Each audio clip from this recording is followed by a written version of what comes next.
ఉమ్మడి ఆదిలాబాద్ జిల్లాలో ఒకే ఒక అసెంబ్లీ స్థానాన్ని కైవసం చేసుకున్న కాంగ్రెస్ నేత గులాబీ కండువా కప్పుకోవడానికి కారణాలేంటి?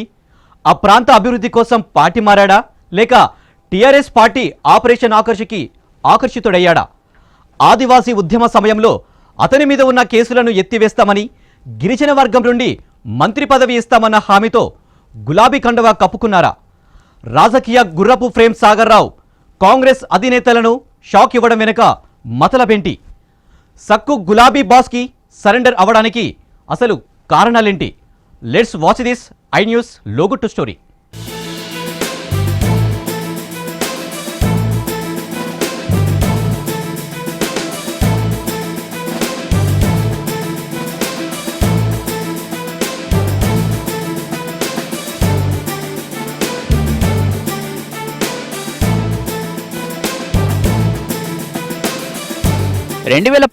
సాధారణ గ్రామ పంచాయతీ ఎన్నికలలో ఉమ్మడి ఆదిలాబాద్ జిల్లా వ్యాప్తంగా కోలుకోలేని దెబ్బపడ్డ కాంగ్రెస్ ఇప్పుడిప్పుడే కోలుకుంటున్న తరుణంలో ఆ పార్టీకి ఎమ్మెల్యే ఆత్రం సక్కు తెరాసలో చేరుతున్నారని ప్రకటించడంతో ఆ పార్టీలో అలజడి మొదలైంది.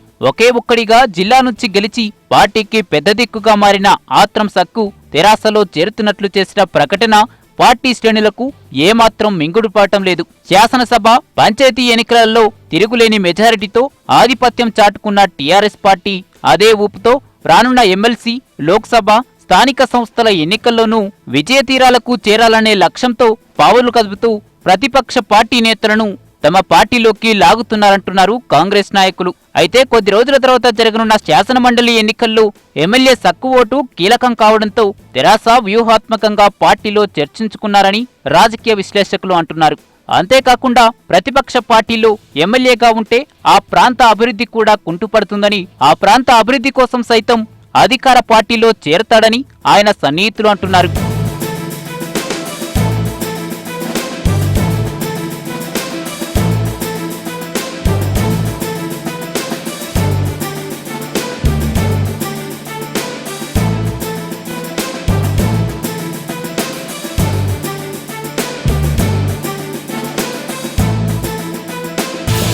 సాధారణ ఎన్నికల్లో ఉమ్మడి జిల్లా వ్యాప్తంగా జిల్లాలో 10 అసెంబ్లీ నియోజకవర్గాల్లో కేవలం ఆసిఫాబాద్ నియోజకవర్గం నుంచి ఆత్రం సక్కు స్వల్ప మెజారిటీతో విజయం సాధించారు. అంతేకాకుండా ఆదివాసీ ఉద్యమాల్లో కీలకంగా వ్యవహరించడంతో పాటు ఆ సామాజిక వర్గ ఓటర్ల మద్దతు కూడగట్టుకుంటే గెలుపు సులువవుతుందని భావించిన కాంగ్రెస్ అగ్రనేతలు ఆయనకు మూడోసారి కూడా టికెట్ ఇచ్చారు. ఆ తర్వాత పార్టీని నడిపించడానికి ఆయనకే డీసీసీ పగ్గాలను సైతం అప్పగించింది. సక్కు విజయం సాధించినా ఇక్కడ ఉన్న ఒకే ఒక్క కాంగ్రెస్ నేతను సైతం తమ పార్టీలో చేర్చుకోవడానికి మొదటి నుంచి టీఆర్ఎస్ పార్టీకి చెందిన కొందరు నేతలు కీలకంగా వ్యవహరించి మంతనాలు జరపగా ఆ విషయం బయటకు రావడంతో కాంగ్రెస్ పార్టీ రాష్ట్ర నేతల బుచ్చగింపులతో అప్పట్లో తాత్కాలికంగా బ్రేక్ పడిందట. మంచిర్యాలలో జరగనున్న కాంగ్రెస్ ఎమ్మెల్యేల సన్మాన సభకు ఆహ్వానించడానికి ప్రేమ్ సాగర్ రావు హైదరాబాద్ కు సక్కును పంపించగా ఇదే అదునుగా భావించిన ఆత్రం సక్కు గత శాసనసభ ఎన్నికల్లో తన గురువు ప్రేమ్ సాగర్ రావు నుంచి ఆశించిన మేరకు సహకారం లభించకపోవడంతో అదును కోసం ఎదురు చూస్తున్న సక్కుకు అటు కాంగ్రెస్ సన్మాన సభ జరగకుండా ఉండటానికే అదే రోజున తెరాసలో చేరుతున్నట్లు ప్రకటన చేశాడని జిల్లా వ్యాప్తంగా కోడై కూస్తోంది.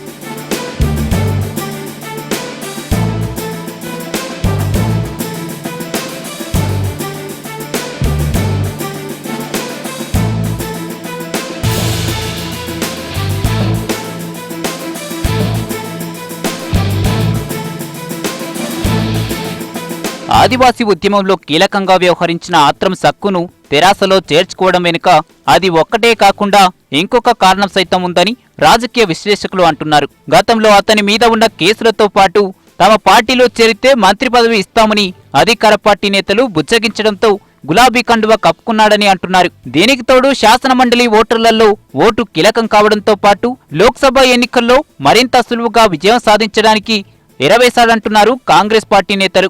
అంతేకాకుండా ఇక్కడ జరుగుతున్న ఆదివాసీ లంబడాల పోరు మళ్లీ ఉధృతమైతే ఆ సామాజిక వర్గాన్ని తెరాస వైపు మళ్లించుకొని ఉద్యమాన్ని చల్లార్చవచ్చని భావించి ఈ నిర్ణయం తీసుకున్నట్లు పార్టీ వర్గాలు భావిస్తున్నాయి. తెరాసతో మంతనాల అనంతరం కాంగ్రెస్ ను వీడి గులాబీ గూటికి చేరుతున్నట్లు ప్రకటించిన ఆత్రం సక్కు అవసరమైతే ఎమ్మెల్యే పదవికి రాజీనామా చేసి మరోసారి పోటీ చేస్తానని స్పష్టం చేస్తున్నారు.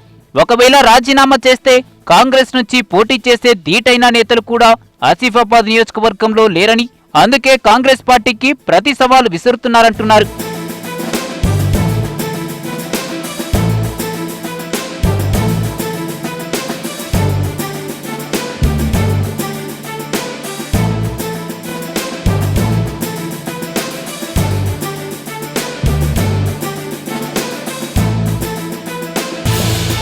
సక్కు చేరిన వ్యవహారంపై ఉమ్మడి జిల్లాలో కాంగ్రెస్ నేతలు కనీసం స్పందించడం లేదు. సక్కు పార్టీ ఫిరాయింపును నిరసిస్తూ ఆసిఫాబాద్ నియోజకవర్గంలో నిరసనలు, ధర్నాలు చేపట్టాలని సిఎల్పి సమావేశం నిర్ణయం తీసుకున్నా అందుకు ఆ పార్టీ నుంచి ఎవరూ ముందుకు రాలేదు. ఆదివాసీ ఉద్యమాల్లో కీలకంగా వ్యవహరించి కేసులపై మాజీ ఎమ్మెల్సీ ప్రేమ్ సాగర్ రావుకు వినయ విధేయుడైన సక్కు ఊహించని విధంగా గులాబీ జెండా కప్పుకోవడం సర్వత్రా ఆసక్తి రేపుతోంది.